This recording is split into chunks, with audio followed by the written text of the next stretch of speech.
విడుదలైంది. 2026 అక్టోబర్ 1 నాటికే మొత్తం ఈ ప్రక్రియ పూర్తి చేయబోతున్నారు. పలు ప్రాంతాల్లో ఎక్కువగా జమ్మూ కాశ్మీరు, లద్దాఖ్, హిమాచల్ ప్రదేశ్, ఉత్తరప్రదేశ్, ఉత్తరాఖండ్లో కూడా మొత్తం దీనికి సంబంధించి జనగణన మొదలు కాబోతుందట. అయితే ఇందులో ఎక్కడా కూడా కులగణన ప్రస్తావన లేదు అనేది కాంగ్రెస్ పార్టీ చేస్తున్న విమర్శ. అయితే కేంద్రం దీన్ని ఖండిస్తోంది. కులగణన ఉంటుందని గతంలోనే ప్రకటించామని కూడా వివరణ ఇచ్చింది.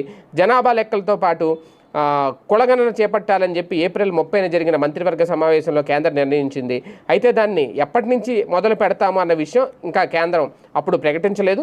కానీ 2027 మార్చి 1లోగా జనగణనతో పాటు కులగణన కూడా పూర్తి చేయనున్నట్లు కేంద్ర హోంశాఖ ఆల్రెడీ ప్రకటించింది. అంటే జనగణన పూర్తవుద్ది, జనగణనతో పాటు కులగణన కూడా పూర్తవుద్ది. ఈ జనగణన కులగణన పూర్తయిన తర్వాత రేపొద్దున్న మహిళా రిజర్వేషన్లు ఉంటాయి.